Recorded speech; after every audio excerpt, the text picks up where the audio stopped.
Maverick 100.9 Aggie Lands Country Alternative. It's Corliss, and I've been waiting way too long to check in with this guy, Mr. Cory Morrow. How are you? Better than I deserve. I want a life update because it has been probably a year or so since I've talked to you. I felt like you and I talked a lot during the pandemic when we were stuck at home. But you had all the kids around. You were doing game nights, karaoke nights. What's life looking like for you and the family right now? Well, unfortunately and fortunately, it's somewhat back to some kind of a normal. The kids are in school. We're back out on the road. I'm knee deep in trying to write songs and doing co-writes with people and playing shows. And man, just a lot of really amazing opportunities are on the horizon. We've got some neat things in the works that our Go Wheels Up event is happening on Memorial Day. That's GoWheelsUp.live if you want to know more information about that. Air show, car show, food and music festival in San Marcos on Memorial Day weekend. And then,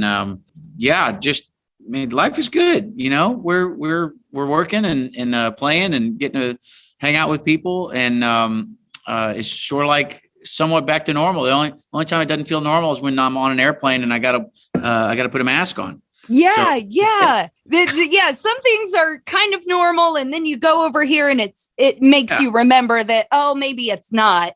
Yeah, it'll get back to it, but yeah, I mean the kids are loving school. The oldest one's doing baseball. The two oldest ones are doing piano. The baby is about to be 5, and the oldest is going to be. Goodness gracious. He was born in 11. So what is this going to make him? This is going to make him 11. Is he 11? That's kind of insane. He's going to be 11 next month. Oh, man. Would you tell him to slow down a bit? Been telling him. We keep having to have that puberty talk. And it's like, yeah. And then you get to have it 5 times. I do. Hopefully he'll help me, with that process as right. The next kid down, and he can help Daddy. Dad, I got this. I'll explain it to him. Right. That'll be nice. Oh, man. My fingers are crossed for you there. And I guess the good part about us not talking for a while does mean that you've been back to work, which means I'm assuming we can expect some really exciting new things from you, right? Yes. I've been, so we wrote quite a bit during the pandemic, and then took a little bit of a break and then got back out on the road and started playing a lot. And now I'm back into focusing on the writing. So when I was in my 20s, young, and I didn't have a family and I didn't have kids and all that stuff, it was just me and my music and the band rolling down the road. The downtime when we weren't out on the road playing shows was at home, and I would write. I would just go grab my guitar and I'd want to just write about the things I was experiencing, because I was in the midst and the throes of experiencing them. So the writing was constant for me, and there was plenty of time to do it because I didn't have to worry about paying the bills and being here for this person or that person and picking up soccer practice. And life was just different. The priorities were different and the responsibilities were less. And so I had a lot more opportunity to be thinking about songs and working on songs. And so now, all those things I said are more of a priority. They're more at the front of my vision and in the front of my life.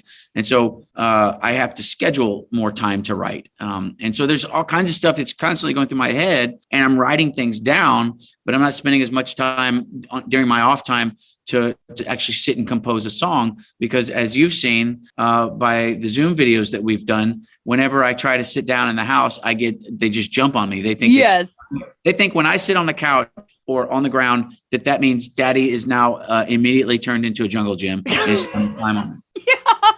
literally witnessed this. Literally, I got like a T-shirt that says "Climb on me" when I'm seated. So it's just not. It's not conducive to writing songs. So I schedule time and I go write with other people, and it's really been. I love the co-writing process. I've enjoyed the solo writing, and there's still some solo writing stuff left in there for me. But man, the co-writing process is so much fun. I get to meet new people. share life stories, dig deep into people's lives and just go through experiences and get different perspectives and hear people say things in new and amazing ways, and to be able to put into words in music from a perspective that I didn't see before, and then it makes me think in a different way. It sparks new thought processes for me as well, musically and lyrically, and so I love it. So right now is a really neat time in my life, the writing process that we're doing, and taking time to do that, and then just my walk in general, my life with my wife and my kids and my God is just really it's really full, and I'm feeling very grateful, and just feeling like a lot of really good opportunities are in front of us, and we're saying yes to the opportunities, and that's it's just a really amazing blessing right now. I'm just trying to soak it all in and be grateful for it in the moment, and remember to say thanks while I'm right. Well, and putting it back out into the world, you as an entertainer and us as fans, we can go through just about anything with you. Right. So when it comes to you being in this beautiful, happy, open-minded space that you're in, we can go through that for you. So like when we see you live, we are seeing a healthy, happy Cory Morrow, and we're ready to be healthy and happy with Cory Morrow. It's a very trickle down effect that maybe I don't know if you ever think about, but I know I think about it just as a fan. Now you just put an extra responsibility in my brain. Hey, it's a good responsibility to have. I promise you have always brought me positivity. So if I'm only speaking on myself, you have done a lot of good in my world, I should say. Thank you. Without even trying or thinking about it. Well, I'll take all of that. Thank you. No, you know what? It's like anything else. It's like being a husband or being a father. You don't want to step into those things lightly, because there is responsibility, and it's a responsibility I take with excitement and fear, and but with total dedication. And so that's I don't know that I always think about the fact that what you said is true, but probably somewhere in the back of my mind and my subconscious, I'm aware of it. So I do feel better when I'm in good health, and when my mind and soul and body are in good health, I feel better, and I know that translates, and people see it and hear it and experience it, and so it's definitely a wonderful place to be, and I'm glad that it inspires you and others to step up, because it makes me want to keep up. Well, I'm trying to keep up with you, and then we talk about new music, we talk about family, we get to talk a lot. But I got to tell you, I have searched my brain all day. I cannot remember the last time I made it to a Cory Morrow show. I cannot remember. So that's why I was so excited when you popped up on the Texas Birthday Bash lineup. I love everybody on that lineup. You and I were just talking about it. Bree Bagwell, Randy Rogers, Pat Green, Randall Key. These are all people that we totally thoroughly enjoy. But I've been watching them, and I ain't been watching you. So haven't seen me. Okay, well, good. Good. Well, I have to come be in front of you then. Right now, have you ever played this event before? Do you know? It sure does sound like a familiar thing that I have done. I'm going to say yes. Okay. Maybe you've taken a little time off from it. Well, it's one of my favorite events. Navasota is a very quaint, beautiful, teeny tiny town. It's what we all imagine is Texas. Yeah. But then for 2 days, it just transforms into this humongous festival and our favorite artists. And so it's really cool to have you a part of that for that community over there and to celebrate Texas independence. Is that a holiday that you celebrate? I feel like I celebrate Texas independence every day. So I don't know if I take that day out of the year. I laugh. My wife and I laugh about Valentine's Day. We say, we don't need a day out of the year to say I love you. We say I love you every day.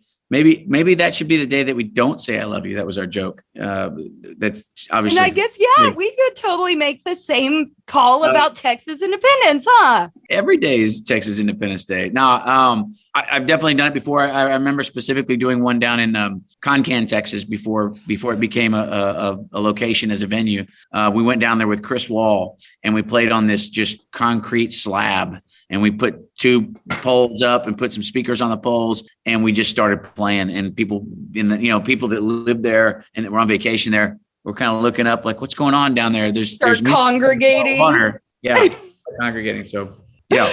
That is super cool. Well, we are really excited to celebrate with you. And I want everybody to keep listening here because after the interview, we've got giveaways. Yep. Free tickets. We got free tickets and they can be used for any day, which obviously I'm telling you, if you want to see me, I'm going to be watching Cory Morrow. So that's the day we go to the Texas birthday bash. Well, Cory, I'm stoked to see you. I know everybody here in Aggie Land is really excited to see you. You haven't been back in a little bit, and I'd say it's time to celebrate all the good things in life, don't you? I do, and I'm honestly I'm really grateful to be coming back. The Aggies were and always will be home for me. I went to Texas Tech. I moved to Austin, but the people that really first began supporting us in a really strong way were the Aggies. There's the Longhorns and the Aggies, but the Aggies just took us in and loved us, and so they've always had a spot in my heart. So I'm excited to come back and celebrate with them.